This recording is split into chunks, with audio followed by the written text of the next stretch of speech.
Welcome to The Explainer. Today, we're going to be distilling the timeless wisdom of Stephen R. Covey's masterpiece, The 7 Habits of Highly Effective People. In just about 5 minutes, we're going to break down the core principles that have literally transformed millions of lives. So, Covey kicks things off with this piece of ancient wisdom, and it really frames his whole philosophy. The big idea here is that our character and, our success isn't defined by some grand one-off action, but by the small, consistent patterns we live by every single day. Okay, so here's our game plan.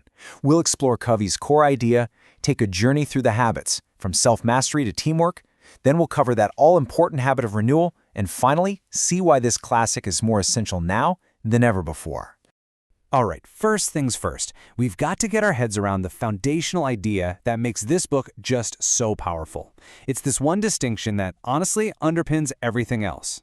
So here's the deal. Covey argues that for the last 50 years, the whole success industry has been obsessed with the superficial personality ethic, how you appear.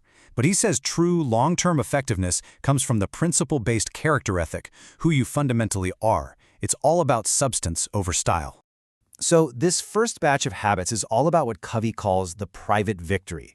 This is the really important internal work you have to do to move from being dependent on your circumstances to becoming truly independent and in the driver's seat of your own life. And the first habit, well, it sounds simple, but it's a massive shift in mindset.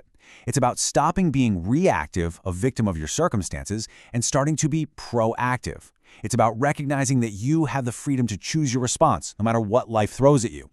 And this visual really brings it home. Reactive people get stuck worrying about their circle of concern, all the stuff they can't control. But proactive people, they focus all their energy on their circle of influence. And the amazing thing is, as they do that, that circle actually starts to expand.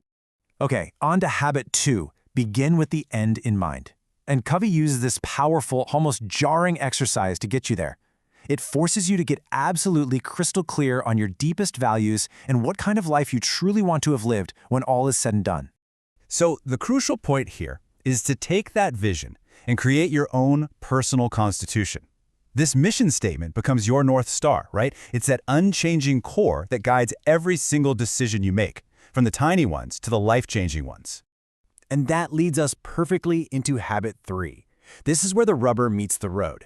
It's the practical, day-to-day application of the first 2 habits, helping you organize your life and actually execute around your real priorities.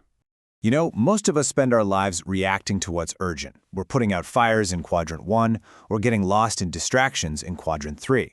But what Covey shows is that true effectiveness comes from proactively spending time in quadrant 2 on things that are important but not yet urgent, like planning, building relationships, and exploring new opportunities. And by dedicating time to quadrant 2, you become more proactive. You actually prevent crises before they even happen. And you'll find that many of those urgent problems from the other quadrants, they just start to disappear.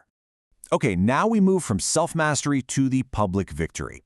Once you're truly independent, then, and only then, can you work towards true interdependence, which is just the ability to succeed and collaborate effectively with other people. But before we can dive into the next habits, we have to understand the currency of all relationships. Covey calls it the emotional bank account. Think of it this way. Remembering a small detail about someone is a deposit. Cutting them off while they're speaking, that's a withdrawal. High trust requires consistent, thoughtful deposits. So, the public victory starts with habit 4, the philosophy of thinking win-win. But the key to actually getting a win-win outcome is found in habit 5, seek first to understand, then to be understood. This quote just captures it perfectly. Truly listening to someone gives them psychological air, and that fulfills a deep human need to feel valued. So let's look a little closer at that win-win philosophy from habit 4.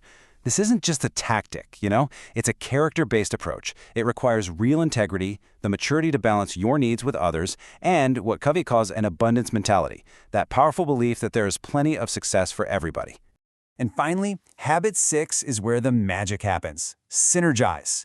This is all about creative cooperation. Think about a great brainstorming session where 1 + 1 suddenly equals 3 or even 10.